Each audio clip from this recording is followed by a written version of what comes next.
Hello everyone, this is video number 19, chapter number 2nd, question number 34th. X and Y are partners in a firm.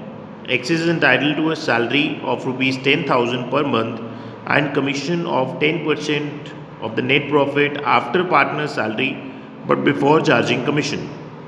Y is entitled to a salary of 25,000 per annum and commission of 10% of net profit after charging all commission and partner's salary. Net profit before providing for partners' salaries and commission for the year ended 31st March 2020 was rupees 4,20,000. Show the distribution of profits. So we'll make profit and loss appropriation in this question. First of all, the net profit will be brought down to the right side of profit and loss appropriation, that will be 4,20,000 rupees. After that, salaries of X and Y will be given. To salary, X की salary 10,000 per month है तो 12 months की 1,20,000 हो जाएगी and Y salary is 25,000 per annum, total salary 1,45,000. Now to commission, उन्होंने कहा है कि X commission of 10% of the net profit after partner salary but before charging commission, यानी कि जो टोटल प्रॉफिट है हमारे पास 4,20,000, उसमें से दोनों पार्टनर्स की सैलरी माइनस करके जो अमाउंट आएगी उसका 10% कमीशन देना है एक्स को. तो 4,20,000 में से 145,000 सैलरी माइनस करके हमारे पास बच जाता है 2,75,000 रुपीज़. उसका 10% आएगा 27,500 जो कि एक्स का कमीशन है.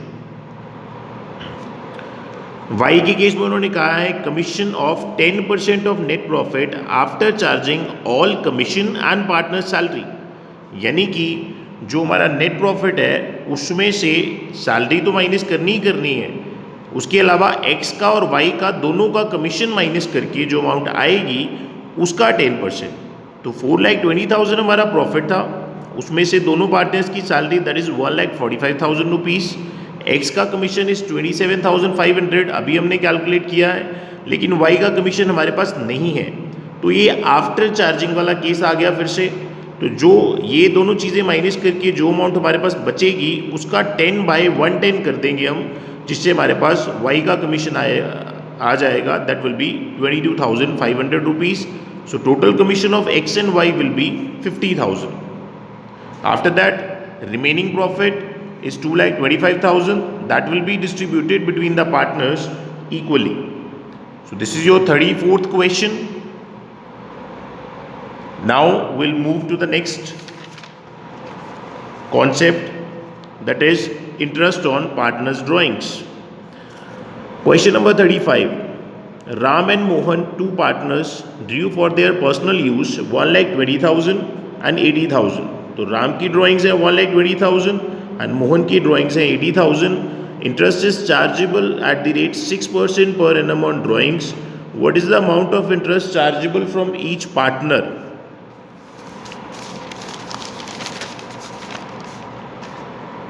This is the solution. Ram's interest on drawings will be 1,20,000 जो राम की ड्राइंग्स है into rate of interest on drawings that is 6% into 6/12. One thing is to be kept in mind कि जब भी आपके पास ड्राइंग्स की ड्यूरेशन नहीं दी होती कि when the amount is withdrawn, question में ड्राइंग्स तो गिवन है लेकिन उन्होंने ये नहीं बताया कि पैसे विड्रॉ कब किए गए हैं. तो आपको on an average basis 6 months का इंटरेस्ट ऑन ड्राइंग्स कैलकुलेट करना है. This is a very important term. 1,20,000 का 6% तो कैलकुलेट करना ही करना है, लेकिन 6 मंथ्स के लिए करना है because time of drawing is not given. So interest on Ram's drawing will be 3,600 and Mohan's drawing will be 2,400. This is the simple method of calculating interest on drawings. There are 3 methods of calculating interest on drawings. First method we have used in 35th question, and in 37th question we will use the other 2 methods. One of the other 2 methods is average period method and second is product method. First of all, we'll read the statement. Question number 37. Dave withdrew rupees 10,000 on 15th day of every month, यानी कि हर महीने की 15 तारीख को उसने 10,000 रुपये withdraw किए हैं अप्रैल से लेके मार्च तक. Interest on drawings was to be charged 12% per annum. This is the rate of interest on drawings. Calculate interest on these drawings. देखिए अगर हमें एवरेज पीरियड मेथड यूज़ करना है तो देर आर टू कंडीशंस जो सेटिस्फाई होंगी तो ही हम ये मेथड यूज़ कर सकते हैं. कंडीशन नंबर 1, हर ड्राइंग की अमाउंट सेम होनी चाहिए. जैसे कि इस क्वेश्चन में हर ड्राइंग की अमाउंट 10,000 रुपये है. सेकेंड, हर ड्राइंग के बीच का टाइम इंटरवल सेम होना चाहिए. जैसे कि इस क्वेश्चन में उसने हर महीने की 15 तारीख को ही पैसे विड्रॉ किए हैं, यानी कि हर ड्राइंग के बीच एक मंथ का डिफरेंस पड़ जाता है. Now the formula to calculate average period is time left after first drawing.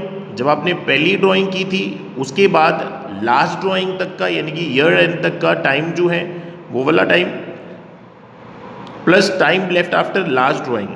Last drawing के बाद ईयर एंड तक का जो टाइम बचता है वो वाला टाइम. पहली ड्राइंग के बाद ईयर एंड तक कितना टाइम बचा उसमें ऐड करेंगे. आखिरी ड्राइंग के बाद ईयर एंड तक कितना टाइम बचा, ओवर 2.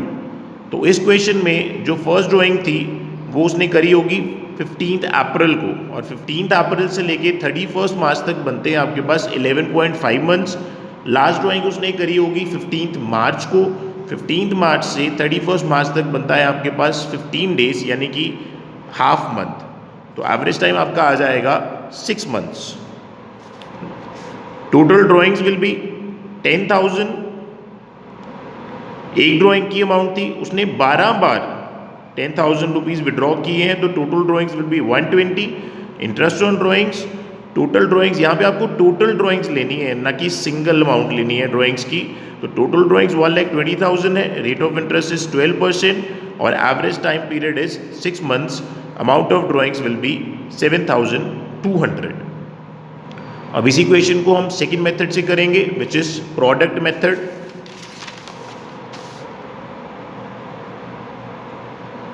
इसमें हमको क्या करना है, इसमें हमको एक टेबल बनाना है. First of all date of drawings. First drawing was made on 15th April, then 15 May, June, July and so on till 15 March. Amount of each drawing was 10,000. तो हर ड्राइंग के सामने 10,000 लिखा जाएगा. उसके बाद टाइम लेफ्ट अप टू 31 मार्च. जब हमने 15 अप्रैल को फर्स्ट 10,000 विड्रॉ किया तो 31 मार्च तक 11.5 मंथ्स बचते हैं. उसके बाद 10.5, 9.5 एंड सो ऑन.